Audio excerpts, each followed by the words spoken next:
Back to news. ఒక ప్రభుత్వోద్యోగి ఎంత ఆస్తి సంపాదిస్తాడు? మహా అయితే 1 కోటి లేదా 5 కోట్లు. మరీ పెద్ద స్థాయి అధికారి అయితే ఓ 100 కోట్ల వరకు వెనకేసుకోవచ్చు. కానీ ప్రజారోగ్య శాఖలో ఇంజనీరింగ్ చీఫ్ గా చేస్తున్న ఒక అవినీతి అనకొండ మాత్రం ఏకంగా 800 కోట్ల రూపాయల అక్రమాస్తులు కూడబెట్టింది. ఏసీబీ చరిత్రలోనే సరికొత్త రికార్డు సృష్టించింది. ఎక్కడ చూసినా కట్టల పాములు బయటకొస్తుండటంతో నోరెళ్లబెట్టడం అధికారుల వంతైంది.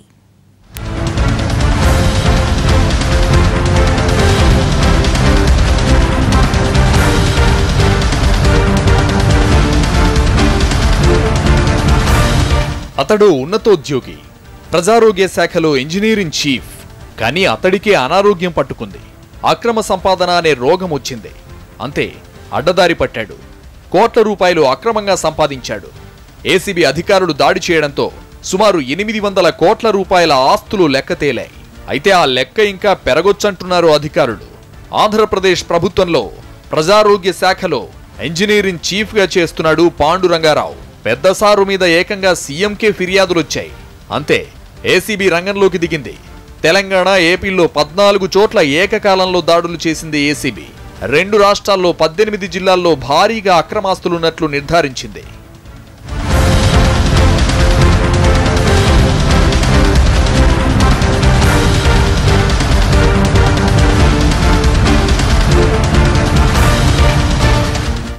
పలు నగరాలు, పట్టణాల్లో భారీ భవనాలు, ఇళ్ల స్థలాలు, వాహనాలు, విలువైన గృహోపకరణాలు, బంగారం, వెండి ఆభరణాలు, వ్యాపార సంస్థల్లో పెట్టుబడులు, బ్యాంకు ఖాతాల్లో నగదు, ఇలా అన్ని రూపాల్లో దాచిపెట్టాడు పాండురంగారావు. గుంటూరు జిల్లా తాడేపల్లి, విజయవాడ, విశాఖపట్నం, తూర్పు గోదావరి, పశ్చిమ గోదావరి, కృష్ణా జిల్లాలతో పాటు హైదరాబాద్లో పాండురంగారావు నివాసాలు, ఆస్తులపై దాడులు చేశారు. విశాఖ, విజయవాడ, హైదరాబాద్ నగరాల్లో నివాస స్థలాలు, హైదరాబాద్ ఔటర్ రింగ్ రోడ్డు పక్కన ఎకరం ఖాళీ స్థలం ఉన్నట్లు గుర్తించారు. 2 కుమారులు, భార్య పేర్లపై ఉన్న పలు ఆస్తి పత్రాలను స్వాధీనం చేసుకున్నారు. మొత్తం 42 ప్లాట్ల డాక్యుమెంట్లను స్వాధీనం చేసుకోగా అందులో 20 ప్లాట్లు విశాఖపట్నంలోని ఖరీదైన ప్రాంతంలో ఉన్నట్లు గుర్తించారు. గుంటూరులో 8, హైదరాబాద్లో 7, పశ్చిమ గోదావరిలో 6, విజయనగరంలో 1 ప్లాట్ ఉంది.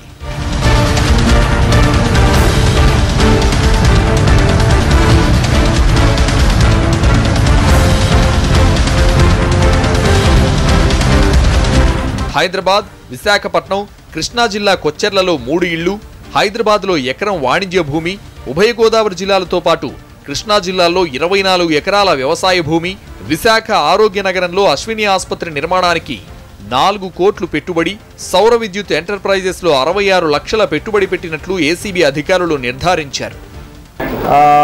In last 7-8 months the biggest case, ఇప్పుడు వరకు బిగ్గెస్ట్ కేస్ మనకు కనిపిస్తుంది. దానిపైన మేము సుమారు 2-3 months నుంచి వర్కౌట్ చేస్తున్నాము. అన్ని డీటెయిల్ కలెక్ట్ చేసి మేము ఇప్పుడు చూస్తే అన్బిలీవబుల్ ప్రాపర్టీ వాళ్ళ దగ్గర ఉన్నాయి. Plots 42 plots, commercial land 1 acre in Hyderabad, land 24 acres, under constructions hospital worth more than total 6 crore. ఈయన సుమారు 4 crore ఉంటుంది. ఈయన సన్ పేరు 3 కంపెనీ ఉన్నాయి. తర్వాత ఈయన సోలార్ పవర్ అండ్ అదర్ కంపెనీలో 66 lakh ఇన్వెస్ట్మెంట్.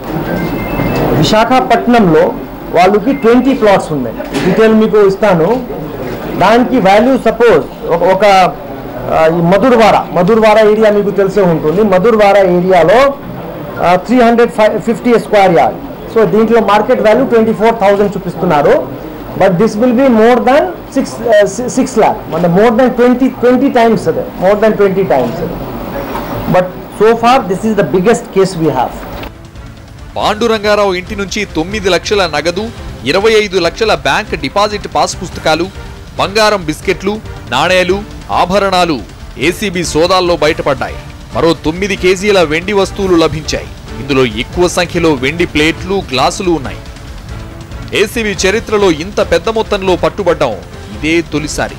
కృష్ణా జిల్లా కొచ్చెర్లకు చెందిన పాండురంగారావు 1987లో డీఈఈగా ప్రభుత్వ సర్వీసులో చేరారు. అసిస్టెంట్ ఇంజనీర్ నుంచి చీఫ్ ఇంజనీర్ వరకు పదోన్నతులు పొందుతూ జీవీఎంసీలోనే కొనసాగారు. ఇక్కడే అక్రమార్జనకు శ్రీకారం చుట్టాడు. ఏయూ ప్రొఫెసర్ విజయ్ కుమార్తో కలిసి వ్యాపార లావాదేవీలు నిర్వహించాడు. పాండురంగారావుపై ఏసీబీకి గతంలోనూ ఫిర్యాదులందాయి.